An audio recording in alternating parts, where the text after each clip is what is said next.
Hi, I'm Conor Svensson, founder and CEO of Web3 Labs, and this is your week in DeFi on Monday, the 11th of October 2021. Headlines this week: the assets locked in DeFi are up almost 29% to $164 billion. Following its huge impact already on NFTs, Axie Infinity is now launching a DEX, and MetaMask is starting to push its institutional offering. Axie Infinity, who are best known for their incredibly successful game and the NFTs that have been incredibly popular for their platform, they're now looking to launch a decentralized exchange. The intent behind this is to keep people playing the game because it removes the frictions that exist for them in terms of moving tokens off the platform to trade them. It's kind of a no-brainer there because, of course, right now, if you're having to swap tokens for one to another, you need to go via a decentralized exchange, which can mean transferring assets to different wallets and so on and so forth. So what they've said is that they're going to build on top of a platform called Ronin, which is an Ethereum linked sidechain purposely built for Axie Infinity. Given the popularity of the game and the volumes that it's seeing, it's certainly going to have significant liquidity there, no doubt, from the beginning, and a lot of interest from people wanting to get in on supporting it. They recently completed a 7.6 million funding round as well that it was backed by people like Mark Cuban. MetaMask is pushing their institutional offering with an integration with BitGo. This week, MetaMask announced new partnerships with BitGo, Credo, and Cactus Custody. And the intent here with MetaMask Institutional is it enables institutions to make use of the MetaMask wallet technology. So for those of you who are familiar with MetaMask, typically it runs in your browser. You have like an icon there, and you can use MetaMask to actually sign your crypto transactions, swap tokens and these sorts of things. However, with the actual the MetaMask wallet, the wallet basically lives on your computer or with a dedicated hardware-based wallet, such as like your Ledger Nano, for instance, or Trezor.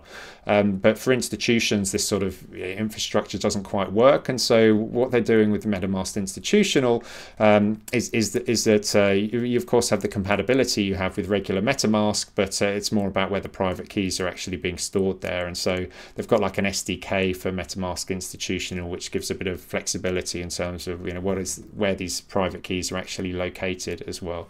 I'd definitely be interested to see how it works though from the user's perspective. If you've got these, if people are just given access to browsers which have access to these keys backed in some sort of HSM in an enterprise, but it's a fascinating space to see evolve. Yearn Finance, they're now looking beyond Ethereum, and they've added support for the speedy Fantom Network. Yearn was one of the they began as an automated yield aggregator and offered people really good yields across Ethereum, and they had this earn product backing this up. Previously, with all their different products, they had these only on Ethereum, and now they're rolling them out to the Fantom Network. So they're initially going to support USD coin, Fantom DAI, and the stable coin called Magic Internet Money.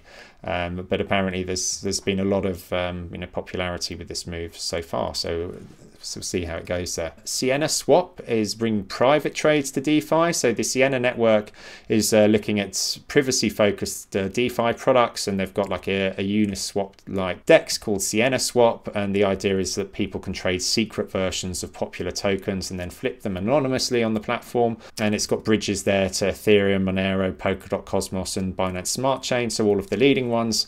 Certainly, one of the challenges in playing in that space is going to be what happens from a regulatory perspective. We've spoken previously about how Uniswap is actually speaking to some of the regulators, no doubt to help provide advice on how they should be approaching regulation in the DEX space. And so being too privacy focused there could be create challenges down the line, but we'll see how it plays out. That's all we have for this week. If you like what you hear, please ensure you like the video, share it with people and so on and so forth.